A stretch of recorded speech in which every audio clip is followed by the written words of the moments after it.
In this tutorial we're going to look at using Petrel to do some basic geological mapping.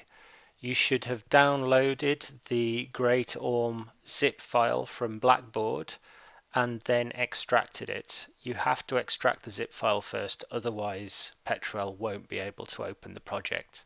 So let's open our project. You should start Petrel from the Start menu, and then we're going to go Open Project, and then navigate to where you have your project extracted.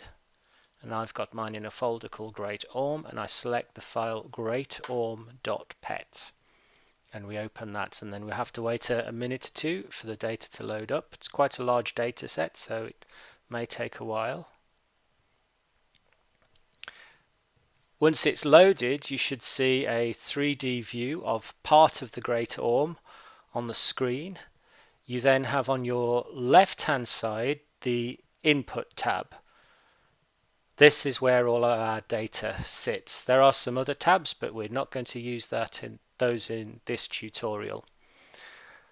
Across the top we have what's called the ribbon bar, and there are tabs within the ribbon bar, and each one of those has a separate set of processes that you can use for doing various kinds of modeling. We're going to be pretty much working only in the structural modeling tab for the rest of this tutorial. We might use some of the context sensitive tabs as well, but mainly it'll be the structural modeling tab. This is a LiDAR derived digital elevation model from the Environment Agency, and the aerial photography is also from the same source and is downloaded from Adena Digimap. You can access data like this for pretty much the whole of the UK. We're in North Wales. We're looking at Carboniferous limestones, and we are going to have a go at doing some mapping on different parts of this outcrop. Petrel has a couple of different windows that we can use to help us in our mapping. So if I go to the Home tab and find the icon for window, create a new window, we can use in here a 2D window, which will bring up a view which is just two-dimensional. So if I go back to the 3D window tab, I can see that I've got these two surfaces switched on for our first study area. I go to 2D window 1 and I can switch those surfaces on in the 2D window, and this gives you effectively a map view of your data. So you see you can only zoom in and out, you can't navigate in 3D in this window. So it's a perfect top-down view. We've got our scale bar and our north arrow to help us out. Right, so let's have a look at doing some basic interpretation. We'll try and map some beds around part of the Great Orme. Now it's not particularly well exposed in places, but that's the nature of geology in general, so we have to work our way around that and do some interpretation. Navigation of the 3D view, we're going to use the left mouse button, moves us, rotates the model. Middle mouse button translates. Right mouse button brings up a context sensitive menu, or sorry, brings up the background menu.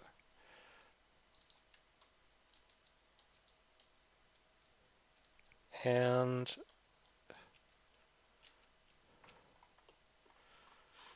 mouse wheel allows us to move in and out.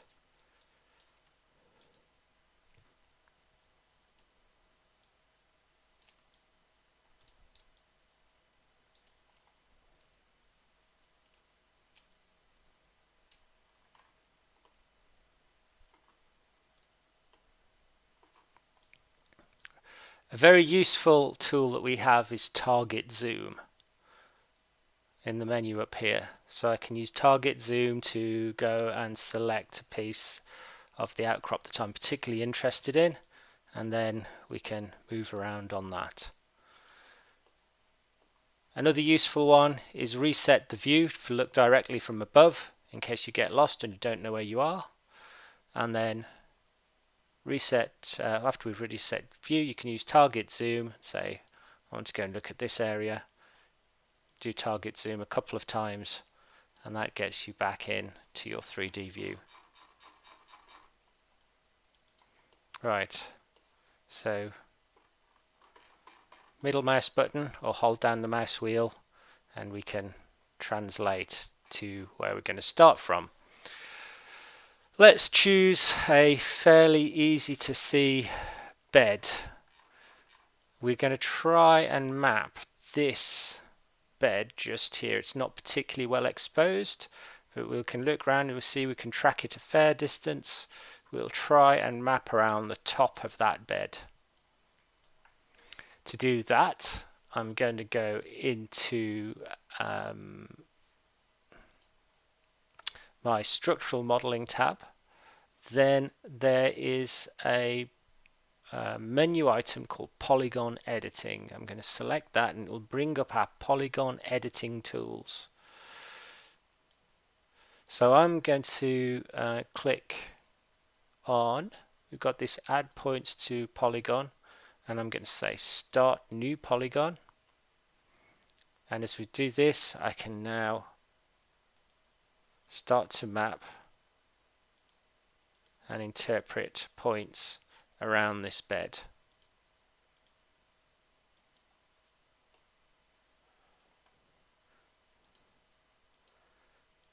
I can translate the model with and still use the middle mouse button to move around while I'm mapping this surface.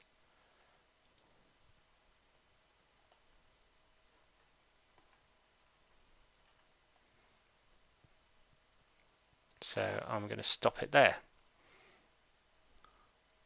So when you want to stop your editing, you can go back to this button here, which takes you back into the view mode, and there we've got a polyline drawn around the model.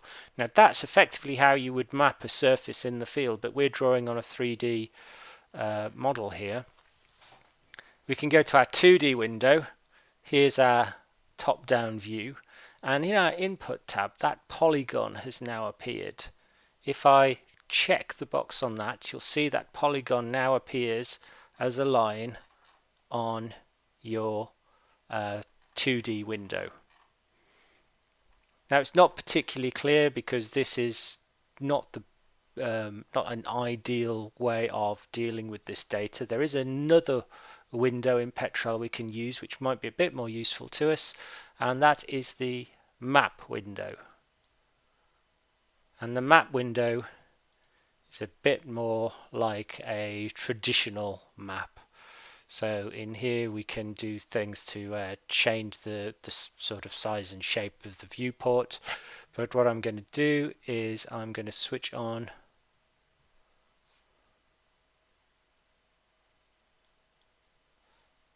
if you get that error, just say OK.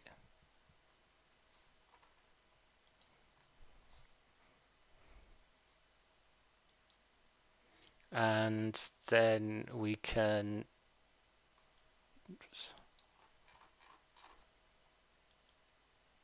there, that's the one I wanted. Fit to height, and we'll zoom out your model, your map window to fit the data that we've got. And now we can see the contours of this part of the Great Orme, and you can see the line that you've drawn on, and now you can start to see how the dip of the beds interacts and crosses with the contours.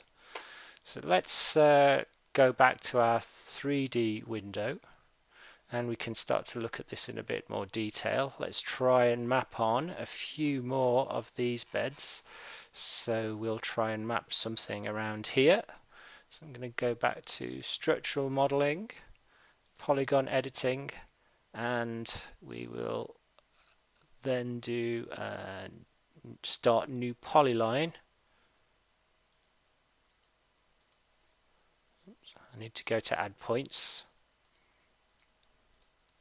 and let's map around this part. and then I say start new polyline, and I'm going to carry on and map around here as well. And we can carry on mapping like this across lots of different parts of the model. Each time you want to stop and move, you can go back to the move button here and then work your way around and have a go at mapping some more of the horizons around this part of the Great Orme. It's a little bit difficult in places. The resolution isn't so good and the exposure isn't too good in places, but that's the kind of thing that we have to deal with in the real world. So remember, it is only an interpretation.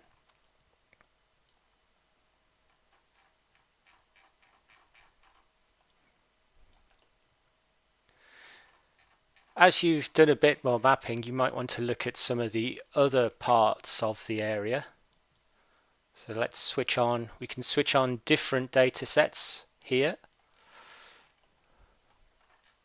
So a nice example might be to try and map around some parts in here. In some cases you might see that there are some what look like linear features.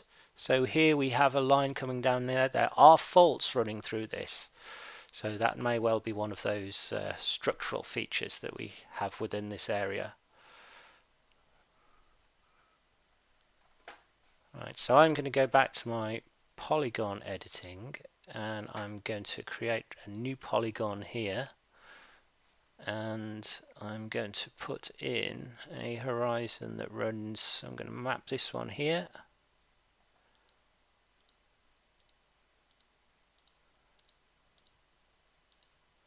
And try and map that as far round as I can. I think it goes into here.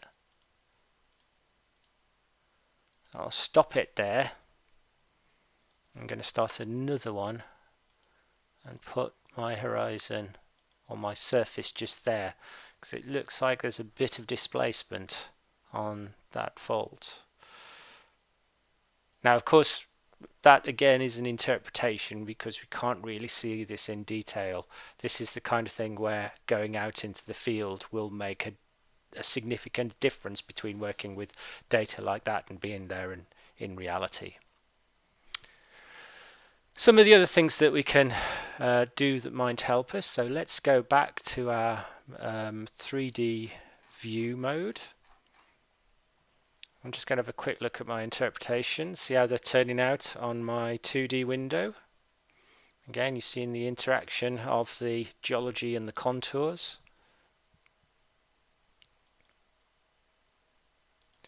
We can change some of the settings for the 2D view. So we can switch off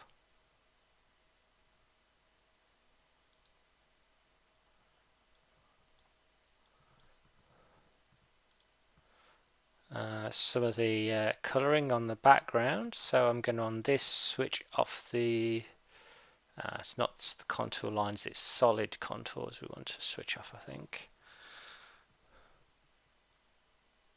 There we go. And we can see it in more of a traditional map view. Right. We can also use some surface attributes to help us with our interpretation. Let's now look at this 7883 surface, and if I right click and go to settings, or you can do double click, we get a set of tabs that give us extended features and tools that we can use on this particular data set. We're going to go into operations and we're going to find curvature operations, and if we look at these will enable us to generate new attributes. So I'm going to look at angle of dip. So let's press run. So this is not the dip of the beds, this is the dip of the surface, so it will help us see where there are breaks of slope. So that's run, and on that surface that we've got in our input tab, you'll now see that we can expand it. It has the little sort of thing here that we can expand the folder, and we now have an attribute called dip angle. Now I can select that and nothing will happen at the moment because we've got this surface displayed with a texture map. To change it, we go back to settings and we find the style tab, and for solid we now see at the moment it says textured. We select auto, press apply, and you see I've managed to do that on the wrong surface. So we'll run through the process again, make sure we're displaying the right one. Yep, it's this one. So we can do this for all of these. So we go to settings, operations, dip angle,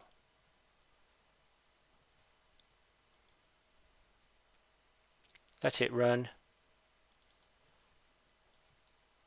style, solid, and change it to auto. And make sure that you select dip angle in the input tab under that surface so that we can see that attribute. And now you can clearly see how it's highlighting where the steep surfaces are and the cliffs are, and it does pick out some of the breaks of slope and might make it easier to map using these surface attributes.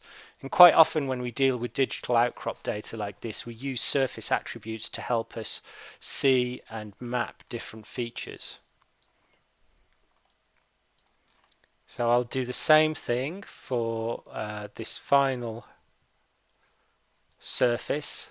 So you have to make sure you've got the right settings dialog open. Each one of these has its own settings dialog. So again, operations, dip angle, run. I didn't need to close it there, but let's go back to style and we're going to use auto. And again, remember that we need to open up the folder and look at its attributes and display the attribute. And there we are, we're starting to see some of the attributes, and here is that feature that we picked up as maybe being a fault, and it's showing up in the attributes very nicely. And again, there's another feature going in this direction which might be another fault.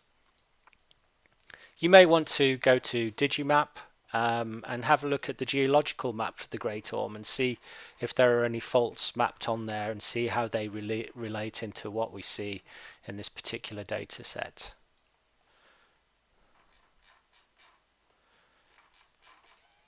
There are other attributes that we can use. So this is dip angle. We can look at dip azimuth as well, so the direction the surface is dipping in. Remember, it's the surface, not the beds. So let's go to settings, operations, and let's use azimuth. Now if I select this checkbox here, this will apply what I'm doing here to all of in this operation to all of the similar objects in this folder. So let's run.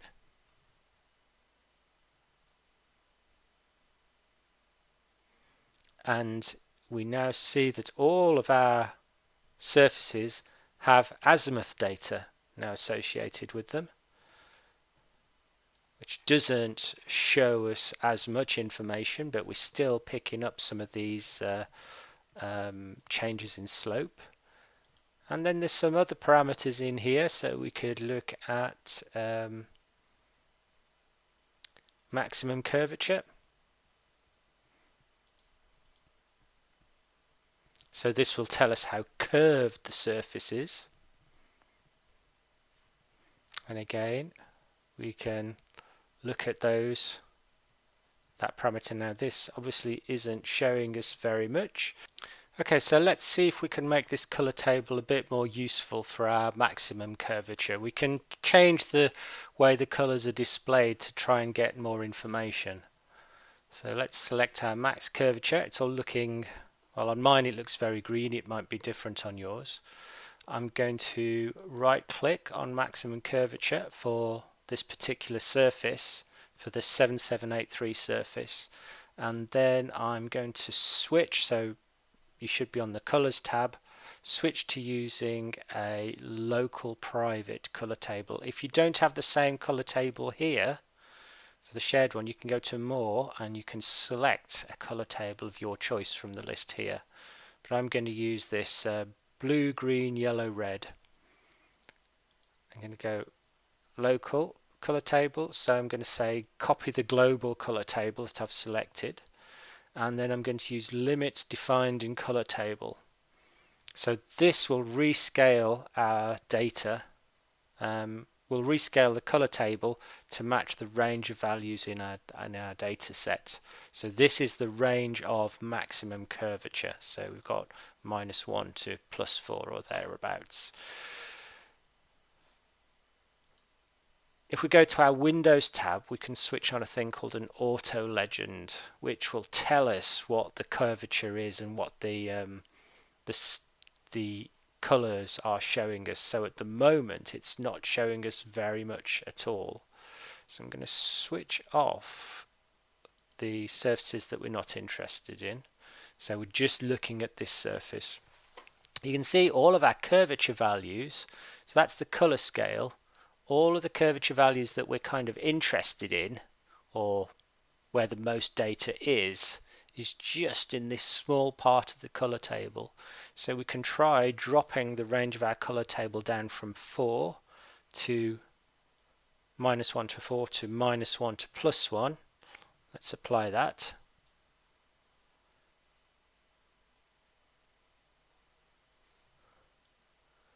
And we're starting to see a bit more information in the color table. Again, we can look at our histogram. So it's shown by the side of the auto legend, but we can also look at it in a bit more detail in our properties tab.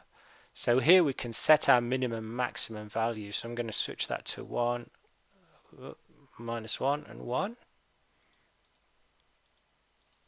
And then we click that button to regenerate the display. I can increase the number of intervals to 100 so we get a clearer view of what our data looks like. Seems that most of it we can probably come down to -0.4 plus 0.4. Sorry, redo that. So we're stretching the histogram and making it so we can see more information in the colors that we've got. So now we can use that value, 0.4 and -0.4. Let's apply that. And there we're starting to pick up even more detail from this curvature attribute. You start to see the beds being picked up. You can also start to see things like this, which are probably old trackways on the surface. But by manipulating these attributes, you can pick out more geological information. You have to use it in conjunction with the other attributes as well. They will also help you. And as well, make sure that you use, so go back to style here, solid, textured, and we can use the texture map as well.